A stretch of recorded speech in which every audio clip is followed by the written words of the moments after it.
Hello there, ladies and gentlemen, and welcome back to something of an old, like beaten track for us here, ladies and gentlemen, because it's been a little bit of a while since we've last done a Chris Chan sort of video, and I'm just trying to figure out about on the very top of my head, what was the last time we did part 43? Oh, pardon me. I think it must have been around about like the beginning of November was the last time we checked this out, and here we are on December 26th, Boxing Day here in the UK. I was helpfully informed that apparently you guys over in the US or wherever you are in the world watching this, that you don't technically have a Boxing Day in the US, but which might help me explain why shops and that were open during Christmas during the 26th, because for those who are a little bit unfamiliar to Chris Chan history, it was exactly 6 years ago today where Chris Chan went into a GameStop and pepper sprayed an employee, all because Sonic's arms were apparently blue, which in actuality was the subject we talked about in the last video, where I talked about that all the way back in November. Also, just a little thing before, two more things before we get started. The first is, you know what I was doing on the 26th of December 2014?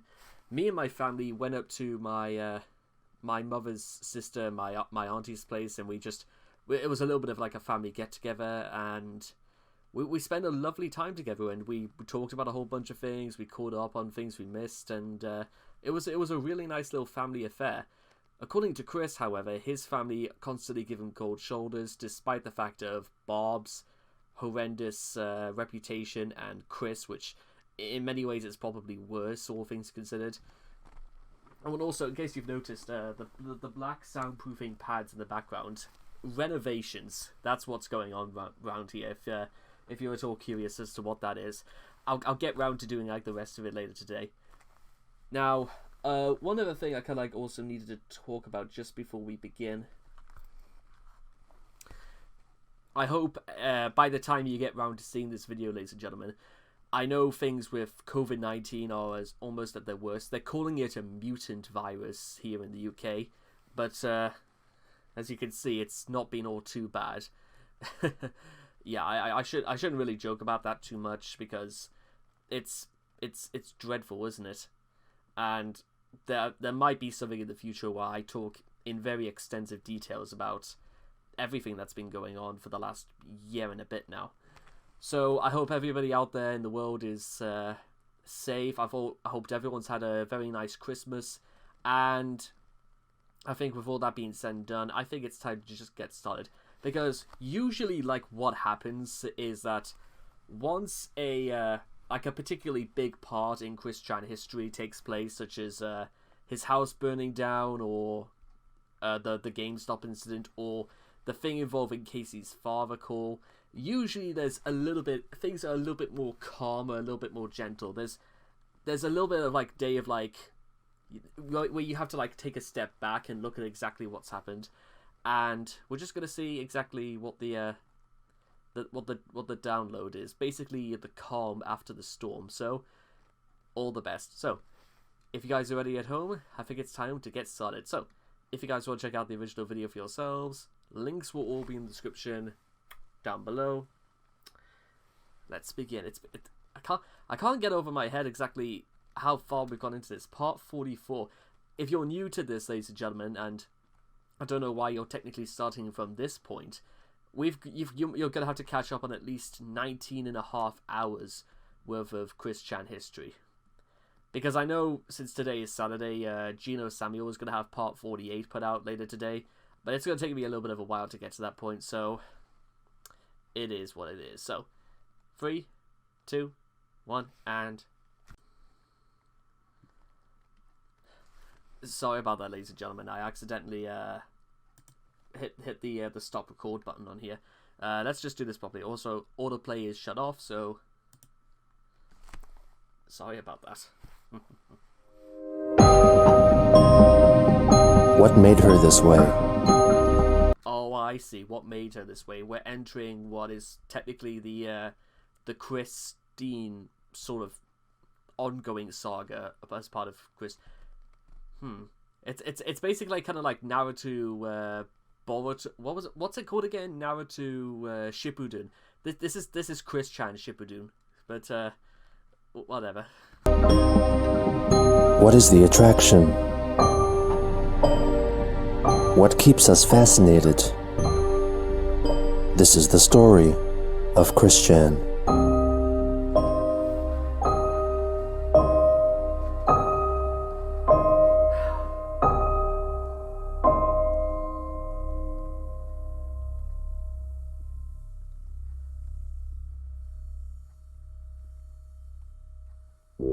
On April 2nd, 2015, Christine left her house early in the morning to eat breakfast and drink coffee at a McDonald's in Charlottesville before making her way to the courthouse to attend her second hearing regarding her assault with pepper spray in a GameStop. Kiwi Farms users, Lipitor, and Hey Jackie Pie were also on their way to the courthouse to record their observations.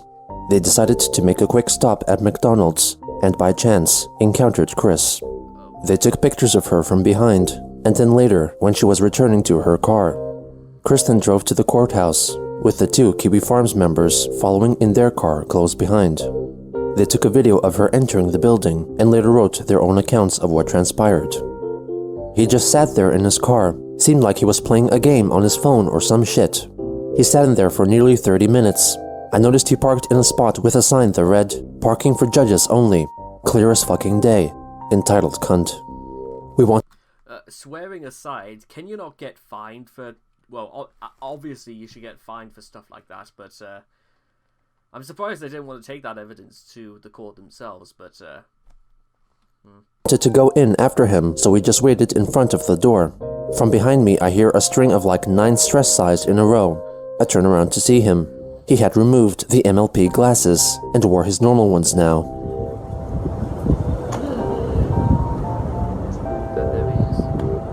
We go in there, and he's just standing there at the metal detector. He had so much fucking jewelry to remove, like bracelets and necklaces, it took forever for him to get them off. The clerk at the metal detector rolled his eyes at him while he was doing it. After he got done, he just sat down in a chair in front of the courtroom, but not in it. He was stress-sighing and looking around nervously. Anyway, he finally fucking got up and went in, and we went throughout the metal detectors. By the time we got through, I had just opened the courtroom door. He was coming back out, and we almost bumped into each other. He said apologetically, "Well, got that out of the way quick," and dashed out the door to the courtroom. This was like 30 minutes before his hearing, so we didn't know what to make of that. So we just sat down and boring court stuff happened for like 10 or so minutes. We ended up leaving cause it was clear he wasn't coming back. Must have been a continuance. Chris is definitely not gonna have an outburst though, guys. He's super nervous. Maybe that's just cause Barb wasn't there, I don't know. Also, maybe because and without Chris's enormous mugshot there, I'm going to take a wild guess that if he did, and considering what happened concerning when he tried to hit Michael Snyder, it's probably likely that the court would have already taken this into consideration and probably would have assessed that Chris probably might have to be institutionalized. I'm surprised that they didn't decide to put that option before Chris as a punishment, but Her case was continued until May 7th. On April 4th, Christine updated her followers on Facebook with a post proclaiming that she was watching the second part of the 2-part My Little Pony Friendship is Magic season premiere. She apparently did not see the first part, since she had to go eat breakfast and buy glue for her projects, but so far disliked part 2, singling out her aversion to conformity. She also expressed her dissatisfaction with the new character.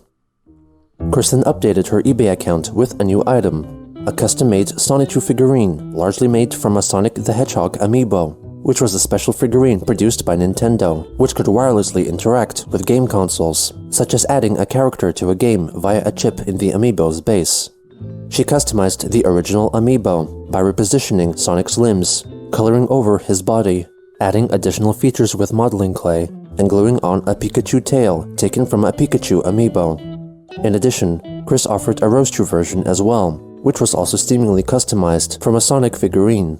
Within the first few hours of this announcement, Christine managed to sell off all 10 available Amiibos, which cost $41 each. However, forum members deduced that since she had to buy 2 Amiibos to create a single Sonichu or Roastrue one, in addition to further customization with Crayola Model Magic Clay and acrylic paint, Chris made a profit of about $10 to $14 for each figurine sold, before additional eBay fees. Kiwi Forum's moderator and former troll, Marvin, confirmed that Christine was aware of the low profits, and that she mostly made them for fun. Upon receiving the figurines, some of the buyers reported problems, such as Sonichu's arriving broken in half, or ears or tails coming off before the package was opened. Oh, that's a sorry sight, that isn't it? Oh dear. Despite this, seemingly no one decided to file a complaint against Chris or leave a negative rating. On April 7th, Christine made a Facebook post explaining why she chose to use Sonic's Amiibo base that could transfer the Sonic the Hedgehog character to a game console rather than Pikachu's, and suggested that people vote for Sonichu to become a downloadable character for the Nintendo game Super Smash Bros., which featured a wide selection of playable characters. It was also roughly about 6 years ago. I must have been about like just at the end of being 16 at the time, where me and my brother, we would like play Smash Brothers for what almost felt like days on end. We got a massive kick out of that game. I haven't even played old. I couldn't even be hard pressed to tell you if I played any Nintendo games after that. Not too sure why. I just kind of like grew up from the whole thing, but that's besides the point. From various video games. In addition, she offered a drawing depicting Sonichu himself, promoting his own Amiibo figurine, and talking about having fun playing Super Smash Bros. This request resulted in trolls submitting parodic applications Cis scum, okay.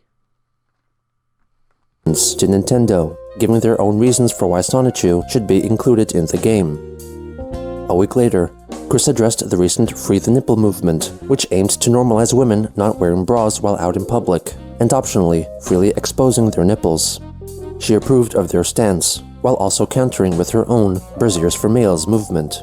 She hoped that more women would feel free to express themselves with their bodies, and conversely hoped that more men learned to be more modest and wear bras. Christine. Wait, hang on. Let me just process this through my mind 1 second.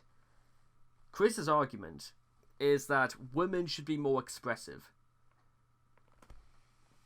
Somehow, I'm going to get the suspicion because of what I've seen for myself, that I think women will decide to do what they want, regardless to what I think, regardless to what Chris might think, regardless to what pretty much anyone might think or suggest.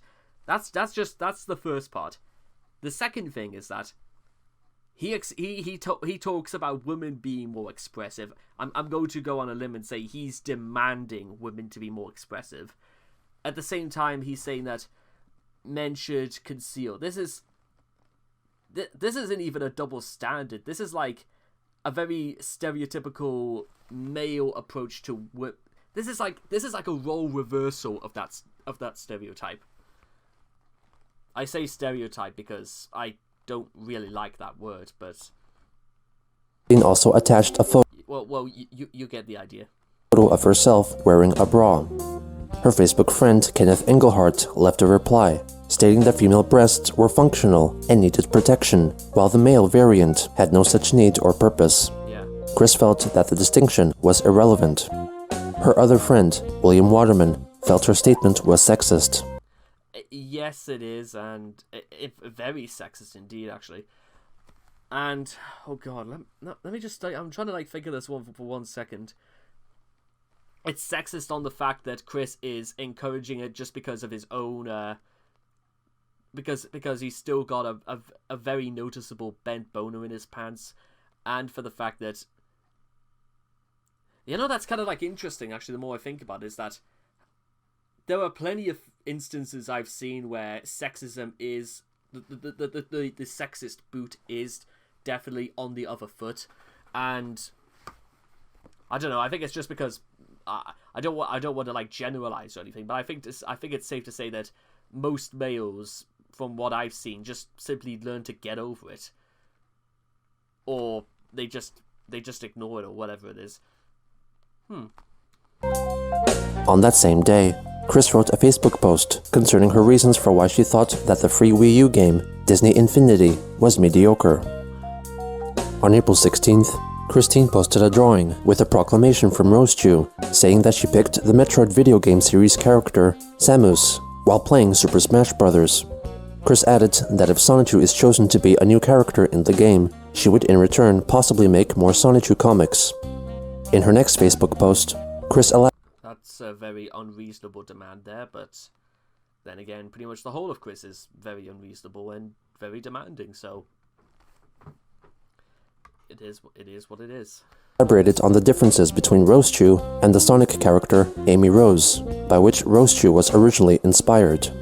She clarified that Rosechew possessed quills on her back, a different hairstyle, was more independent in her character, had a longer tail, and that her breasts were larger than Amy's. Later that day, she made another post, commenting on the proposed Public Restroom Act in Florida, which would prevent transgender people from using the public bathroom of their choice. Chris was against this motion, stating that transgender people should be allowed to use the restrooms of their opposite birth gender. She felt that Could you not say, therefore, people who are not Guys, listen. I've made this comment before, back in part 35, and my position is very, very straightforward. Hear me out. If you have a penis, if you have testicles, aka you have male genitalia, you should be using the men's bathroom. End of story. If you have female genitalia, you have ovaries, you have a uterus, a vagina, you should be using the women's restroom. I don't think listen, in my mind, you couldn't make it any simpler than that. On the other hand, however, I mean, what happens if somebody has both? Well, maybe it'd be a better idea to just use either, because at the place I work in, we have like I call it a unisex toilet. It technically really isn't, but it's one that has like disabled really and includes male and female. And I'm not saying that you don't have to be disabled or anything like that. It's just for the sake of it basically being one stall and you don't have to interact with anyone, you're free to use that. Because many people have argued that if you're particularly desperate to use the bathroom, incontinent or otherwise, then that counts as a kind of form of disability. Just, well, again, I've yet to see technically that myself, but it is what it is. That some people might feel offended at trans women and trans men using the bathrooms, and that some perverted men might take advantage of the situation and disguise themselves as women in order to enter the women's restrooms. Hey, basically what you could say Chris did in the beginning, but no, I actually, the more I think about it, no, Chris has never technically perved on anybody in a women's, as far as my knowledge goes, because if he did, he would have got arrested a long time ago. So maybe Chris just stubbornly learned to behave himself then, which is something that certainly will not happen in days to come. But thought it was unlikely to happen. The next day, Christine countered the claim made by a survey published in the UK magazine Daily Mail. Okay, one thing, the Daily Mail is technically a newspaper, it's not a magazine. Secondly, don't believe in it. Here's how you got to, here's for anyone who's ever read or has heard of the Daily Mail before outside the US.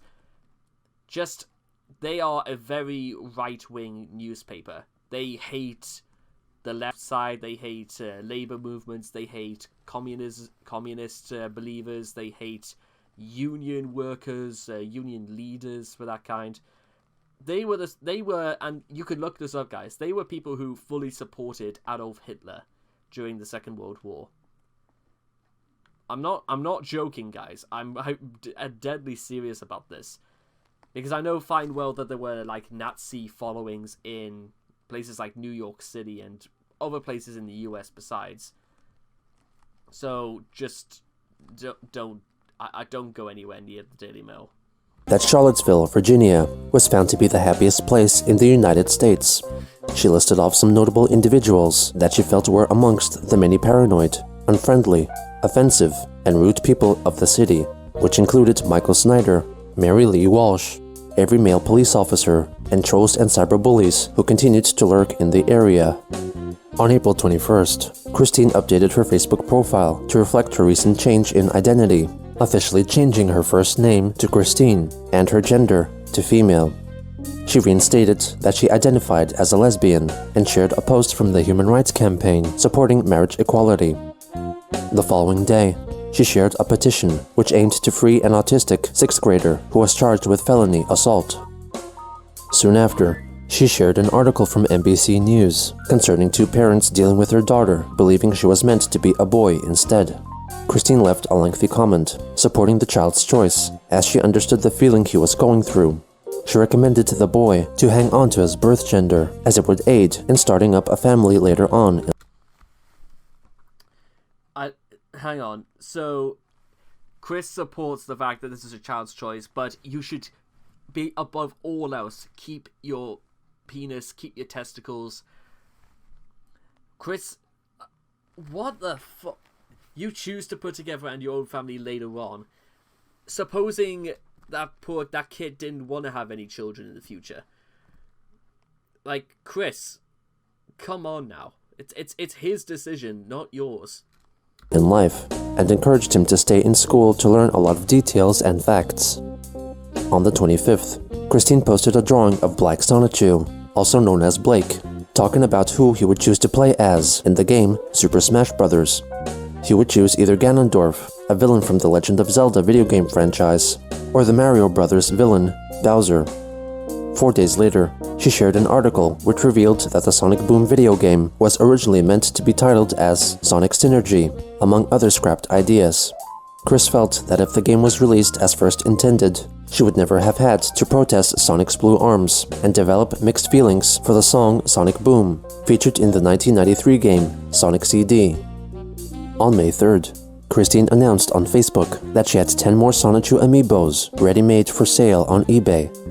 In a later comment, she updated her readers that she planned to get the drawings stating Wild and Bubbles' choices for Super Smash Bros. Finished by the following day, since she was keeping herself busy cleaning out trash in the backyard.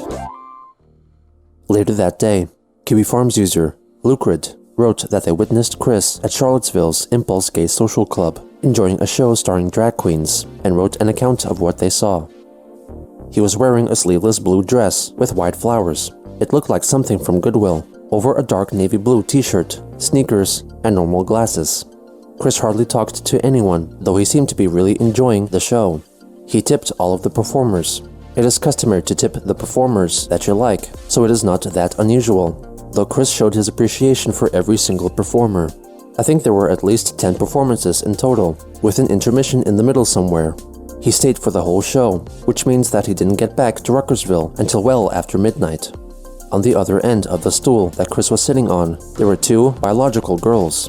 I have no idea if they are Christorians or just random girls, but I noticed Chris was trying to sit closer to them, and it looked like he was trying to listen in on their conversation without taking part in it. It was a little weird, but then I turned around later and he was talking to them. When he left though, he wasn't with anyone else. After the drag show itself ended, people typically stick around and socialize. There was still music playing, and Chris kind of did a swing dance thing where he was standing, and his eyes were half shut. Oddly enough, the expression he made reminded me of how he looked in the For JR's Eyes Only video. The Impulse had become one of Chris's most frequent spots, attending the venue almost every weekend. On May 5th, Chris posted the Super Smash Bros. Character choices for two of her Sonichu characters. Wild Sonichu would play as the eponymous Donkey Kong or Diddy Kong, while Bubbles Rosechu would take the Mario character Peach. She then signed and shared a petition aiming to induct musician Melissa Etheridge into the Rock and Roll Hall of Fame. On May 7th, Christine attended her scheduled court hearing in Charlottesville. Kiwi Farms user Lipitor left an account concerning her appearance, demeanor, and the general goings-on of the hearing. It was a Girl Scout, green/teal color, and cut, worn over a white t-shirt. The cut was just above the knees. Christian wore dirty old sneakers with old gym socks with this. He also had a matching hat that was the same color as his dress. You could tell by his face that he thought he looked cute as shit while wearing that hat, but he looked like a fucking moron. Christian sat near the front with his back to the side wall so he could scope everyone in there out. Saw him lock eyes on some dude and pull his phone out and text someone. They're not allowed to have phones with cameras, so he had a flip phone with him. It took fucking hours for them to finally get to his case. When they finally did, he got very nervous. They kept calling him by both male and female pronouns at different times. They called him Chris/Christian/Christine and a couple of times Crystal. I know Crystal is his daughter, but apparently the judge accidentally called him that a few times, and I was in no position to correct the man. Christian didn't seem fazed by any of this and went with whatever name/pronoun used at the time. They talked forever, and it was mostly just establishing what happened and what the charge was. So it was hard to hear, so the next part is a bit speculative. It sounded like the reason for the continuance was because they wanted Christian to seek a shrink/counselor/whatever, so they could do a mental health plea. They wanted him to go like right after the court too. He seemed to agree to this at the time. On the way out, my field agent was confronted by some lady. She asked the field agent what they were doing there and what their name was. She said she was a reporter. My field agent was like, "Yeah, I'm not telling you that." She shifted tone and said she just wanted to buy my field agent a cup of coffee and hear his story. She wanted to know why a community of people on the internet literally document everything in his life. An interview was declined. The case was given another continuance, with the next hearing scheduled for June 11th. On May 12th, Christine uploaded a few new photos of herself, giving flirty poses for the mirror. Kim Wilson left a comment, revealing that Chris had been taking hormones to aid her transition. The new photos and hormone revelation were discussed in a thread on Kiwi Farms, which Chris referenced in a Facebook comment, writing that Farms user, Cat Party, had correctly guessed her bra cup size as a D and asked Cat Party to enjoy her cookies, giving him the pet name Sugar. Kenneth then wrote a comment, warning her that taking female hormones can cause serious health complications. Another Facebook friend, Rowan Dunstan, asked her to talk to a medical professional concerning her use of hormones, to which Chris replied that she had already discussed the matter with a doctor who approved of her treatment. A day later, she posted a photo on her Brasiers for Males Facebook page of herself shirtless, with her nipples covered up by heart-shaped pasties. In the accompanying text, she boasted that her breast size had increased from Betty B's to Daria D's. On May 13th, Chris wrote a post targeting possible friends with benefits. "Hey y'all, this post for my new women friends who I have had the pleasure meeting lately. My main focus has been on being friends, and I will continue to honor and respect y'all as such, but I am also looking for friends with benefits." I didn't necessarily want to say anything over the last couple of minutes because I was kind of just trying to take Chris's new lifestyle in of where he's trying to go now at this point, and I think it's quite interesting that from what I've seen already is that Chris is basically just trying to just sort of fit into a new sort of society that can welcome him, sort of take pity on him, and it's interesting because while all this is going on, I can't help but feel as if Chris is just trying his best to enjoy what he does have and what he could work to his advantage, despite his reputation and the fear that he could be going to jail anytime soon. I say that because when he starts saying stuff like friends with benefits, I think it's possible to guess at what exactly he's implying he wants out of everyone. But that's just his stance, not mine. It's his decision. I will not personally push it. It is your call. I will still be your friend regardless. To be direct, I'm open to all women, straight, bi, and lesbian. In fact, while I am fairly educated about tribadism and abreast with theories, I would appreciate some experience with a lesbian or two who knows what she likes to enlighten me better, including on sensual massage and all that. I understand how my born part, shall we say, would offend, and Charlottesville is a small city, which is why I am posting this note online. A friend can be referred to me as well. My DQ friends can help me there as well, please. On my giving you all each my contact card, y'all know how to contact me directly. Facebook messages, texting, and emails are highly recommended. You may telephone me as well, but please leave your name and phone number in the voicemail, and I will call you back. Thank you all, and have a great and safe day. 2 days later, Chris wrote an additional extended version of her previous post, adding more specific details concerning her want of true platonic friends and friends with benefits alike. Soon after, she posted another advertisement for ladies, hoping that one would befriend her and then try her sexually. She highlighted that she would provide traditional intercourse for the straight women, clit rubbing and pussy eating for the lesbians, and anything else for bisexual women. Additionally, Chris could offer massages, kissing, eye contact, and lots of attention. Wait, what was the thing he said about eye contact? Let's see. Traditional for the straight women, lots of attention and eye contact, regardless of women of orientation. Does Chris really believe that eye contact is... Well, actually, you know what? Eye contact is technically something I would... It would give you the impression that they are able to hold a conversation and all that. But at the same time, that just seems a little bit one of those, it kind of goes without saying that if you're going to try and talk to somebody, he never fails to astound me. He never. Chris could offer massages, kissing, eye contact, and lots of attention. On that same day, Christine posted the next installment in her series of Sonichu characters, talking about what characters they would play as in Super Smash Bros. In this case, Angelica Rosechew proclaimed that she would choose the character Pit from the Kid Icarus video game franchise.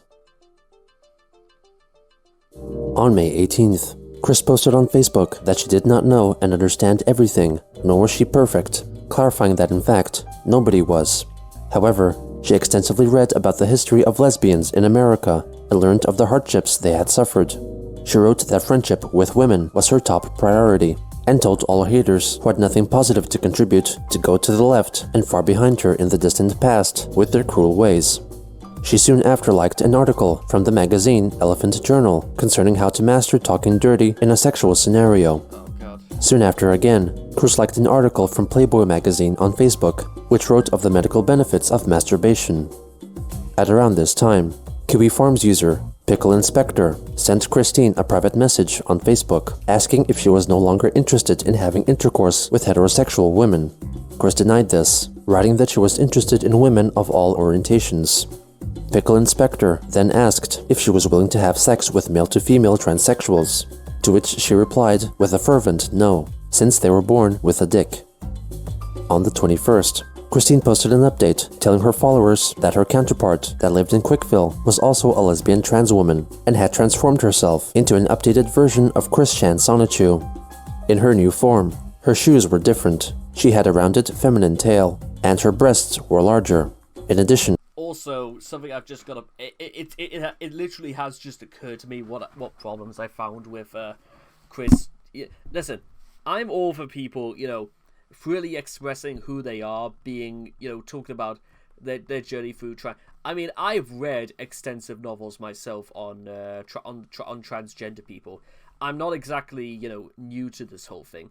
But I'll tell you one thing I have just sort of picked up upon from what I've gathered from what I've heard so far, is that the majority of Chris's, let's call them, how best can I say this? A lot of Chris's relations, or the biggest priority when it comes to Chris, when it comes to being transgender, is it's not so much sexuality, it's literally sex.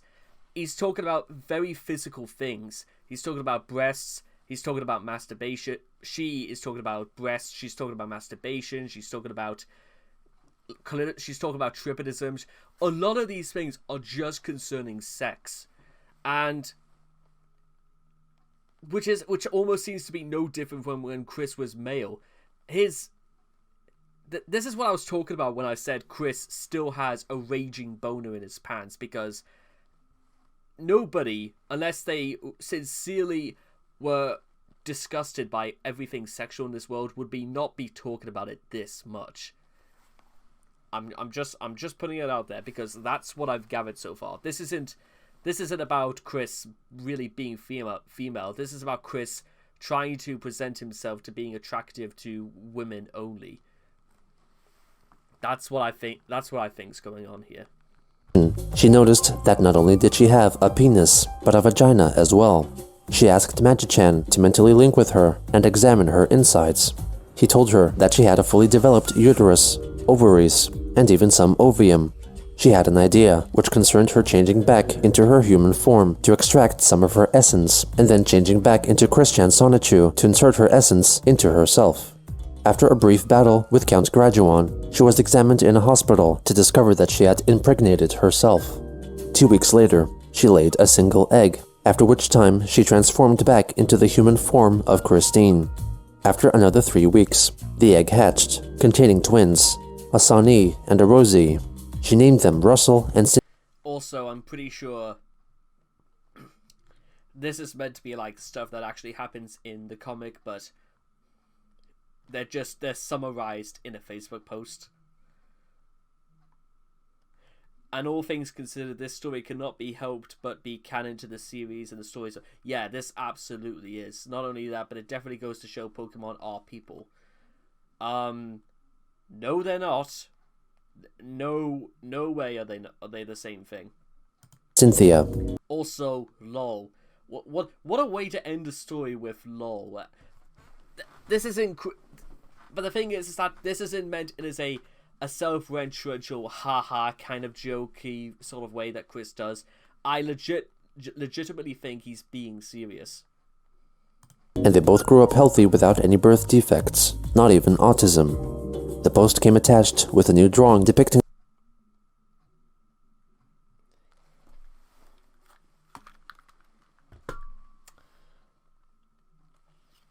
Hang on, wait 1 second now. Guys, listen. I can understand in some way that it's Chris's story no matter what happens. And saying that, you know, born without birth defect. I'd say that, but my question is, even if they were born with any defects, what difference would that have made anyway? Is this going...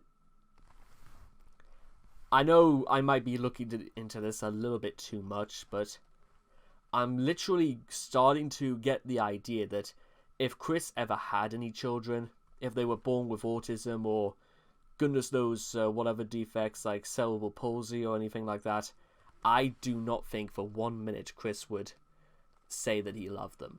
I can absolutely guarantee that.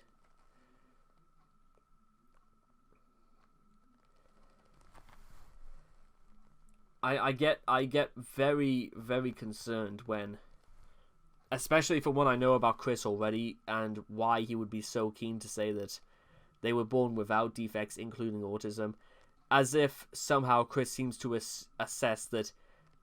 Or, no, Chris doesn't assess. He thinks outright that autism is a disability. Now, listen, guys. The whole question about autism is something I take a very special interest in. Because I'm one of those people who in no way, shape or form considers...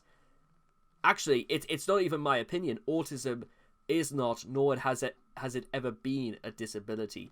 It is an adherence. That's how I put it. It adheres people from thinking a certain way or understanding things in a certain perspective. But my God, Chris is a very problematic person on his own.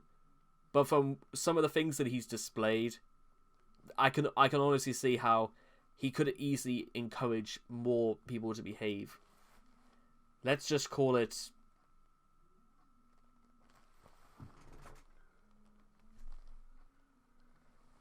more irresponsibly, or spreading his misconceptions about things like transsexuality, autism. And as you guys are going to see when I update a lot of my old quickie readings, then we're going to also discuss about some of the other major problems I've had when Chris wants to talk about autism. You want to talk about autism? Well, we could do that. I can play ball as well. I could talk about autism until the cows come home. Chris only ever talks about autism in relation to himself or in his discouragement of people who suffer from Asperger's syndrome. In the previous version of Christian Sonichu, transitioning into her current form, and a few photos of a new Amiibo fashioned to look like Christian Sonichu. Chris planned to include this story into the wider canon of her Sonichu storyline. Rowan left a comment asking if her Sonichu form should instead be a Roschu, since she had transitioned into a woman. Christine replied that she chose to maintain the name Christian Sonichu, though she later considered changing it to Chrissy-chan Roschu. On May 23rd, Christine posted answers to some questions, which were asked in a video from the BBC Free Speech Facebook page regarding transgender people. She said that she always had a feminine soul within her. She uses the public restrooms of the gender of her choosing, implying that she hated urinals due to splashback and lack of privacy. She clarified that she felt comfortable in herself as a lesbian transgender, and that she set herself apart from the gay transvestites with male mindsets. Chris added that she was at ease at making friends with drag queens, as long as they mutually respected each other's wishes. She expressed that she would never go back to being a male, and if anyone were interested in seeing how she looked as a man, they could look up her name on Google and find many photos on the internet. On May 24th, she posted an image of a background My Little Pony character named by fans as Vinyl Scratch, and accompanied the picture with a written post describing her sensations at the Impulse Gay Social Club. Chris wrote that the music was so loud that it reverberated within her breasts, and the vibrations made her feel aroused. She asked her readers if anyone else had a similar experience, and whether science could explain the phenomenon. The next day, Kiwi Farms user Hey Jackie Pie wrote an eyewitness account of Chris's activities at the club. Chris wore a pink shirt, which appeared to be the same one in his Facebook post. He was seated with two young women and a man, who were later revealed to be in college. He initially seemed to be part of their group, but this later seemed not to be true. It wasn't clear what he was saying, but at parts he was very loud. He didn't seem to be socially aware of how loud he is or how bad his voice sounds. And his mood? He was immensely happy and having a very good time. I cannot overstate this. This very well seemed to be the greatest night of his life. He approached multiple groups of girls around the bar area and talked to them for about 5 minutes each. The girls didn't seem put off or creeped out and were equally invested in the conversation. He talked to about 4 or 5 groups of girls before an MC announced the show would soon begin. It was like he owned the room or was one of the regulars that everyone knew and loved. The MC was getting everyone excited for the show and making several sexual jokes about hooking up, 69, cock, etc. Everyone seemed to be enjoying it. The MC then talked to a few people asking names and where they were from and welcoming them. The group Chris was initially with had a newcomer, and when the MC walked over, Chris stood up and yelled, "They're in college!" Again, I cannot understate how loud this was, because his voice is naturally high-pitched. It was very piercing when he yelled. The MC even then said, "We hope to see you on stage soon, Christine." It wasn't clear how he reacted, but yeah, it was actually suggested Chris do drag. The dancer would dance to the song on stage and slowly guests would reach out with a dollar bill, extended to tip. The dancers would walk out into the seating area, singing and collecting dollar bills and dancing their way through the crowds. Chris tipped every dancer. At the intermission, Chris made his rounds on more groups of women before resuming his seat. He was constantly scouting the area for women to talk to. Besides the college guy in his initial group, he never talked to a single guy. After a minute or so, he then stood up and began to skip and prance his way towards the bathroom at the front of the stage, but only to put some... You know what also I've just realized, guys? Sorry to pause again, but you know what I've just realized, actually? As some of you guys may or may not know, when I went to secondary school, it started in secondary school is technically what we call like middle and high school here in the UK is that when I started secondary school when I was 11, I went to an all-boys school, and I was there from when I was 11 till I was 18. And I must be honest, ladies and gentlemen, when you've when you've barely talked to women for like well over 7 years, I would be honest, I would say it became a little bit difficult to like talk to like women in public, or you know, if we had to make conversation when I was in university or anything like that. If anything, the more I think about it, is that I just sort of like got along with blokes, guys, a little bit easier than I did, because I don't know if it's my mindset, but I get the impression that whenever I talk to a woman, the other woman is only thinking that I'm only out to literally worm my way into their knickers. Somehow I literally think that's how, well, when I was in university, that's how I felt women looked at me when I tried to talk to them naturally. That sounds, which in many ways that's a very paranoid and a very sketchy sort of mindset to go into, because surely there are men out there who have more than just sex on their brain, and there are plenty of women out there who think that who must think they know that, who can't be that defensive. But call it what you will, it was what I felt like when I was going through university. It is what it is, because that's an interesting parallel I've sort of taken from Chris's approach. But then again, well, certain key differences, but there you go. Something, possibly a piece of paper or napkin, in the trash. He then skipped back again. He was beaming with happiness and glee. A few minutes later, he walked to the bathroom at the front of the stage. While he was in there, a woman started dancing by herself in the dance area, as women typically do in clubs. She seemed to be with a group of people her age, about 40, and just wanting to have fun and dance. When Chris exited the bathroom, he beelined right to her and started to dance with her. He appeared to say, "I'm Christine," when he leaned in to talk to her, and she appeared to respond, "Oh, hi." Chris was very engaged in conversation with the woman, more so than any other encounter he had that night. This didn't seem necessarily unusual, because he was simply trying to see if she had any feelings for her, and was just aggressively leaning in. She was being very friendly in response too. It was only unusual in the sense that this woman was clearly straight, clearly with a group of people, clearly out of his league. She just seemed to play along with it for a bit. As I said earlier, Chris was immensely happy, and it was very clear he was enjoying himself. But this seemed to be more than just a great night out. It seemed as if this club means much more to him than just a fun place. It's a place where he is welcome, where he can talk to women and try to make friends. A place where he can even dance with women, and a place where, maybe, he can meet a sexual partner. In many ways, I think it will become like a Manchester High to him.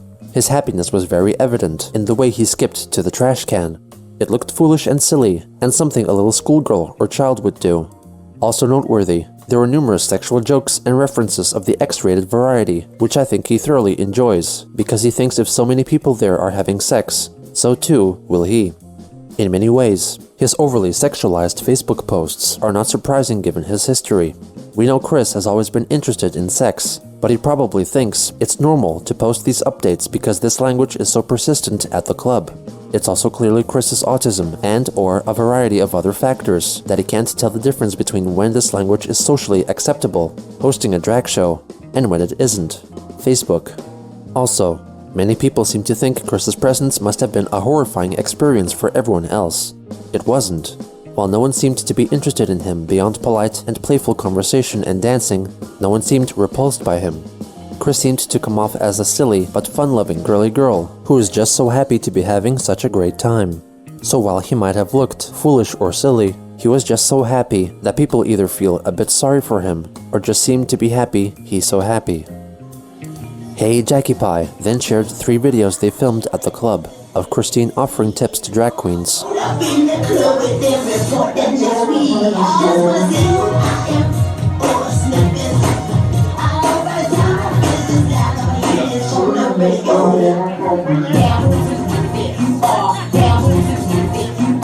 And then enjoying a dance with a woman.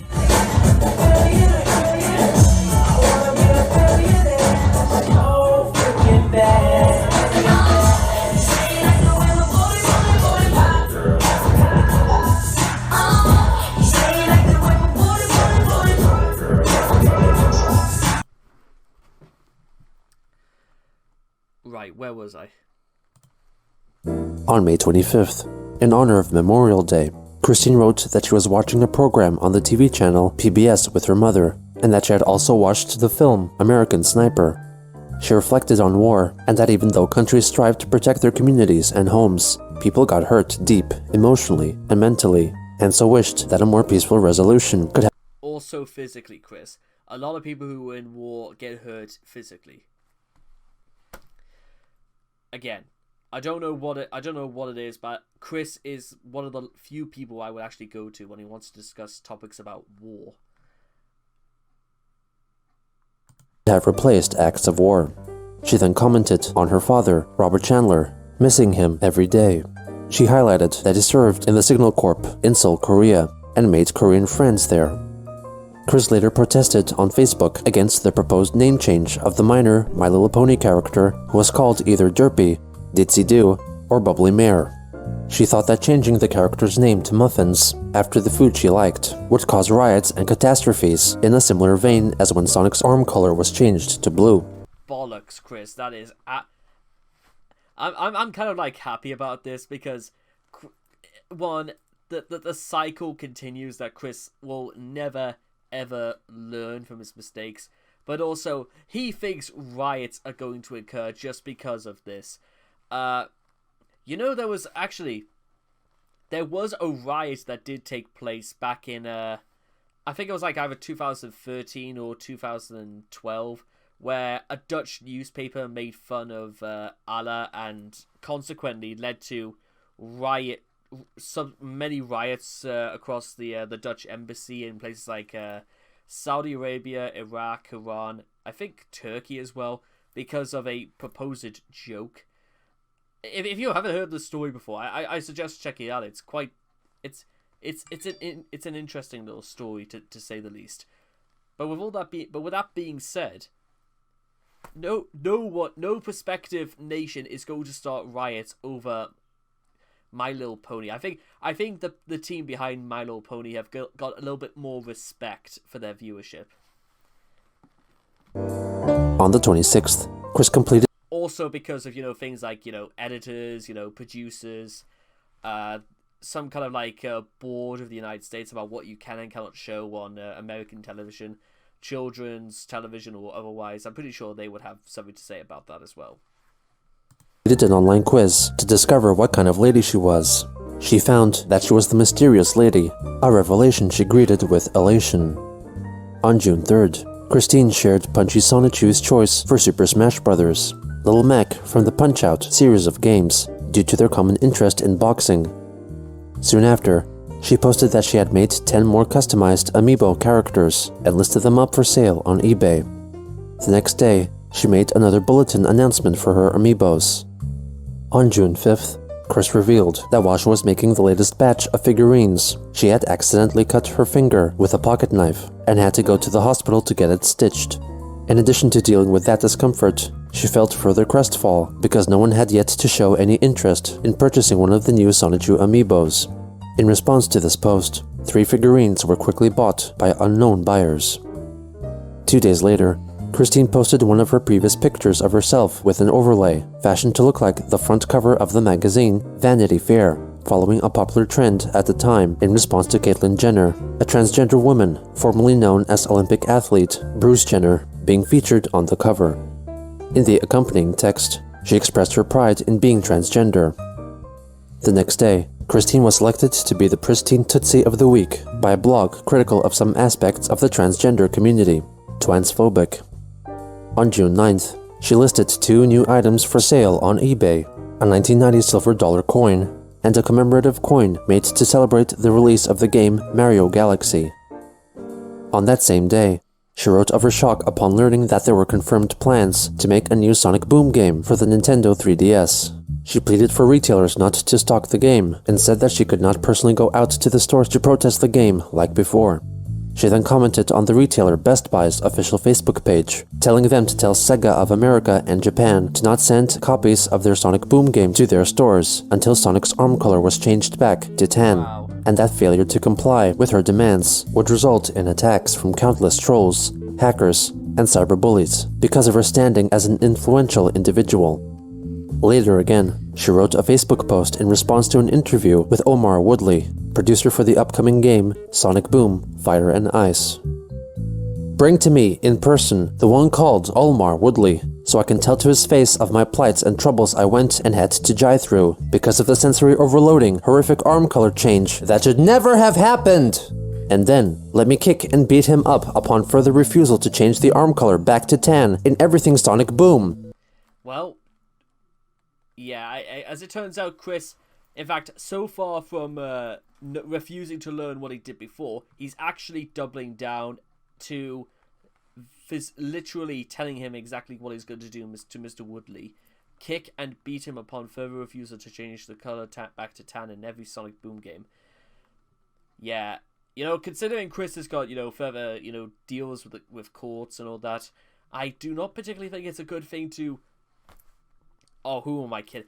Any good idea would have been to have stopped Sonichu long before this, but there you go. Damn and Omar Woodley. She later edited the post to include fellow producer Stephen Frost in her demands. Due to the news regarding the new Sonic Boom game, Chris proclaimed that Sega have ruined a peaceful, pleasant life for her, and in revenge, she took off the arms of a Sonic plush doll. Commenters commented that if she had purchased the doll herself, then she was supporting the franchise she was protesting against. Later that day, in response to a comment regarding the possibility of playing as Sonichu in the new Sonic Boom game, the official Twitter account for Sonic the Hedgehog acknowledged it and said that it may be possible only if Sonichu were to go through a drastic redesign, which would include giving him blue arms. A member of the Kiwi Farms privately sent Chris a message detailing the Twitter exchange, but she refused to believe its veracity.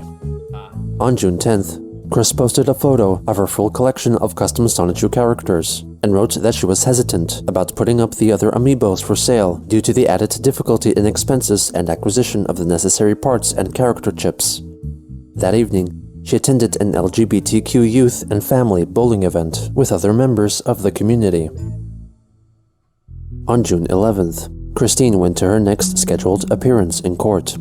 Kiwi Farms user Asper Hess was at the courthouse and wrote an account of what they saw. He was wearing an aqua blue outfit with matching eyeshadow, blue sweater, blue colored blouse with vertical stripes, blue skirt with vertical stripes, dark stockings. Everything matched well except for his grotty sneakers, which are blue but the wrong shade. He had a headband, and his hair looked the way it has in all his recent photos. He wore his glasses. He had his black purse with all the jangly shit hanging off it. He was reading something. I couldn't tell what it was at first, but when he stood up, it turned out to be the issue of Vanity Fair with Miss Caitlyn Jenner on the cover. He uses his index finger to help him read. When I first arrived, there was a middle-aged woman sitting next to him. I assumed she was his public defender, but as soon as the judge arrived, she went up to speak with the judge and left the room. Before she left, Chris said to her, "I'm Christine, by the way." The woman introduced herself to Chris and said goodbye, so Chris had apparently initiated small talk. A few minutes later, Chris did a little hand wave to a female lawyer who walked in, who returned the wave. He seemed to be checking out every woman who entered the courtroom. The main reason why I made this last-minute decision to attend was that he's been enraged about the new Blarms game, and I was hoping he'd show up with a sign demanding justice for transsexuals or something equally dramatic. Chris's mood was entirely the opposite. He was self-contained, calm, and collected. He was not angry, stressed, or nervous. He was not fidgety. It was very hard to believe that this was the person who just the day before had expressed a public wish to beat up Sega executives. He sat and read his magazine. At one point, something he was reading caught his interest and he said, suddenly, causing the woman sitting next to him to turn her head to look at him. He seemed somewhat bored. He yawned twice, loudly, putting his hand over his mouth, which struck me as rather self-indulgent and overly dramatic. Around 9:40, after a couple quiet cases, they called Christian Chandler. At this point, the lawyer who had defended the probation violator walked over to Chris and escorted him to the front, revealing himself as the public defender. He is young, skinny, bearded, wore tweed. He seemed like a good guy, pretty relaxed. It was apparent that the first words out of the judge's mouth was that there was a continuance. Chris asked a question. The judge said it would be dealt with at the next hearing, and that he should stay in touch with his lawyer. She and the lawyer wore big patronizing smiles. They treated him like a sensitive child. Their attitude was, "Everyone is your friend. No one wants to attack you." In the previous probation case, the judge was serious and all business because she was speaking with an adult. Here, even though macing someone is also pretty serious business, she knew she was dealing with a special individual and it was pointless to deal with him normally. So Chris has basically already won over the judge. Chris's attorney walked him out of the courtroom and I followed them out. They hung out on the front porch for about a minute to cover some issues. He told Chris that for the next hearing, be a little early, like you were today. Another lawyer, a pretty young woman, joined them, and she was also all smiles.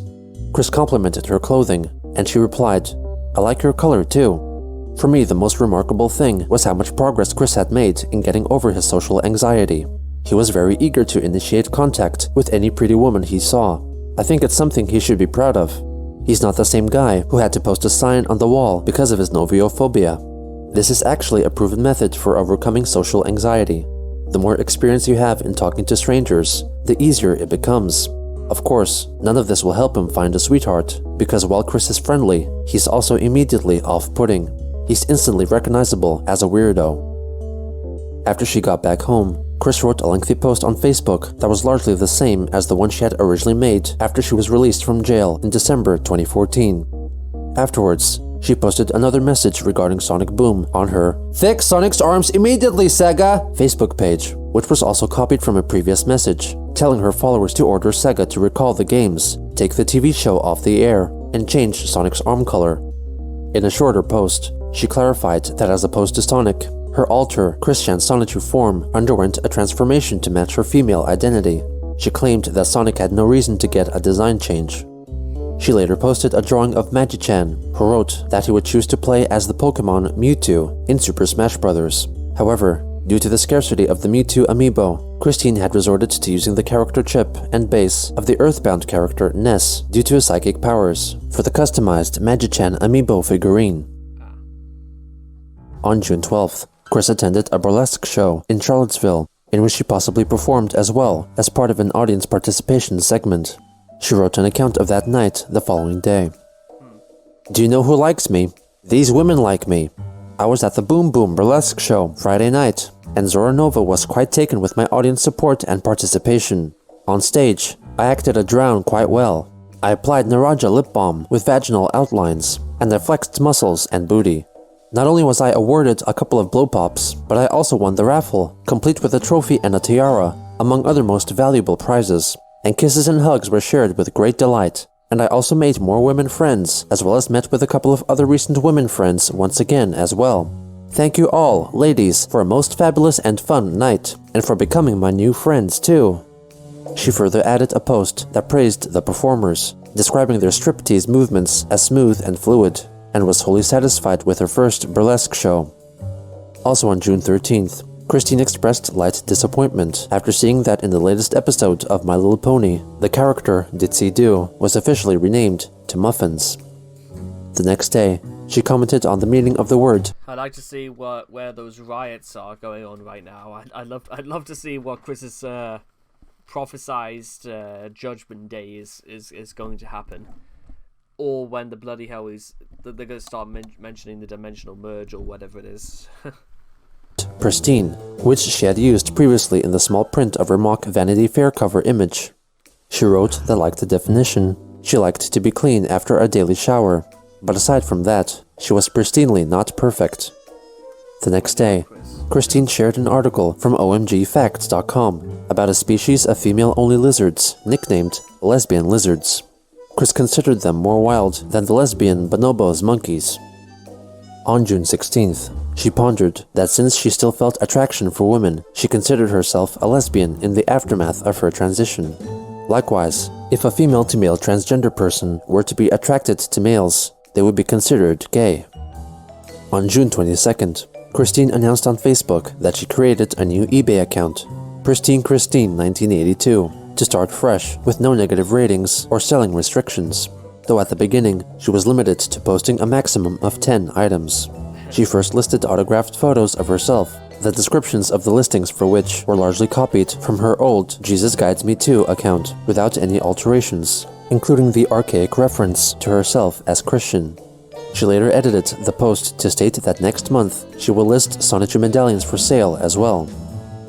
On the 24th, she shared a YouTube video called Geraldine, concerning a man's overnight transformation into a woman, and wrote about a story in which a couple moved into a house that was in a bad state, and the female party decided to be grateful for the things she hated, which made her feel that she deserved better.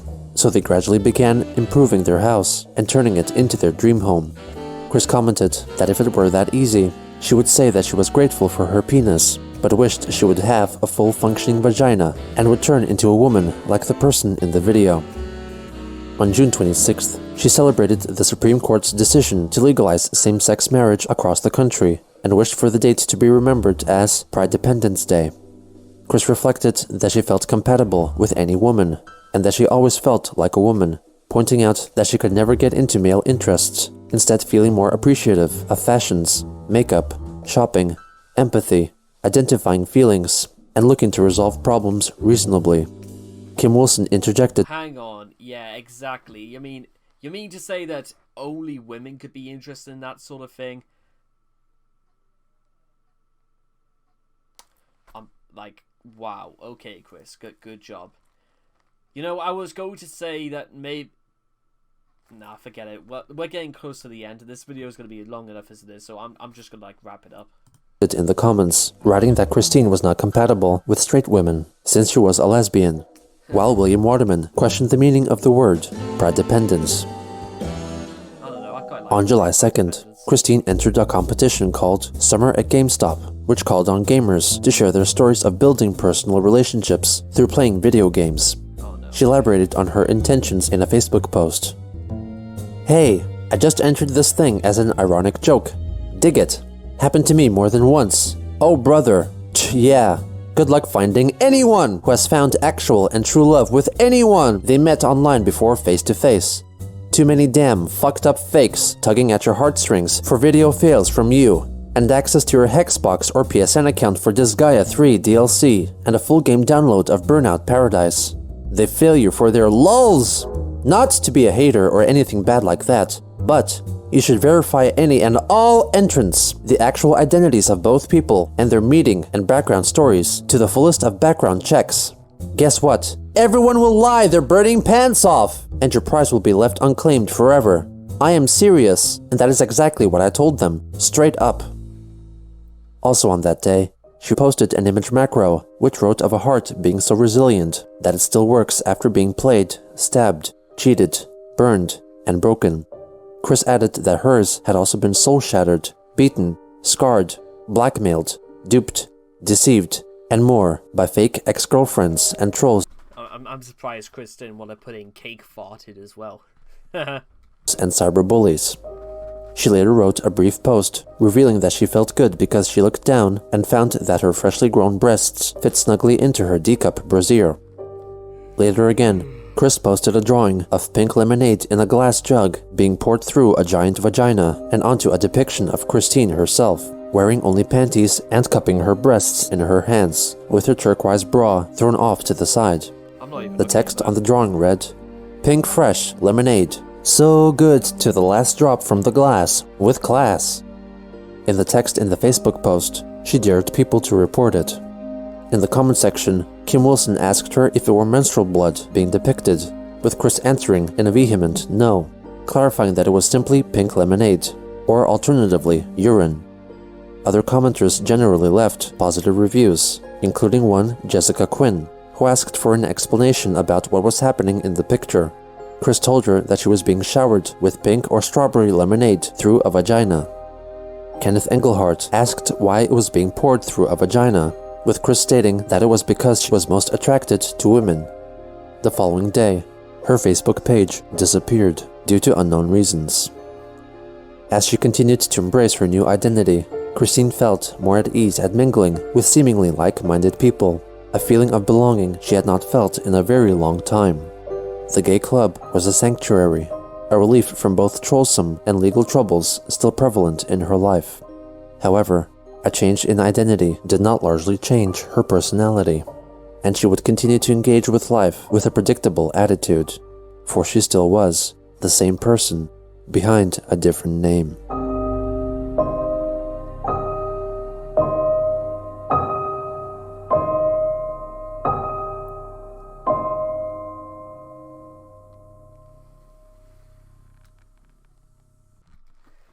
Okay, there we go, ladies and gentlemen.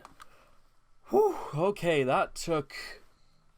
That felt like it went on for a little bit of a while, but it's okay. We managed to get to the end of part 44. And kind of like what I was saying a little bit earlier in the video about Chris still... And listen, I'll explain a lot of these details when it comes to Chris's transsexuality, and I'm gonna like work on a pretty big video. I want to like state about my own personal like beliefs on sexuality and such, and I have to like compare it to some other people I know, that some people in my own life, some people like Chris, for example. I'll explain all of these in greater details in a video later to come. But as I've said before, and maybe in some way it's again all too parallel when it comes to Chris, is that as far as I can see it, the reason why I decided that I was still male is not because I didn't want to be a woman. It's because nothing ultimately would have changed about my life. I cannot work out, personally for me, what difference my life would have been if I decided to become female. Because as far as I'm concerned, my life would have gone on pretty much as it was. And I made that decision over 3 years ago that in my mind, nothing would have changed. So you're not just going to fix a problem by just calling yourself something different. You've got to do something actually different. And as far as I can work out, that Chris did kind of like do things a bit different in trying to like go to the gay social club. But how many do you guys want to suspect that he would have gone there even if he decided never to transition in the first place? That's what I want to ask. Would Chris have been the exact same person if he decided not to, come out as a tom girl all the way back in part 34 or whatever it was? That's what I want to ask, because, well, maybe we'll get something in a later video. So anyway, I hope you guys have enjoyed part 44. Please leave your thoughts and comments in the comment section down below so we know what you guys have thought of the video yourselves. Please also make sure to give a like to the original video by Mr. Gino Samuel. He is an example to any and all YouTube documentary makers out there. If you want to learn how to do this properly, you make sure to go and DM Mr. Samuel and give him a thank you of some kind anyway. And I hope to see all of you guys again in the next video. Take care. Bye bye for now.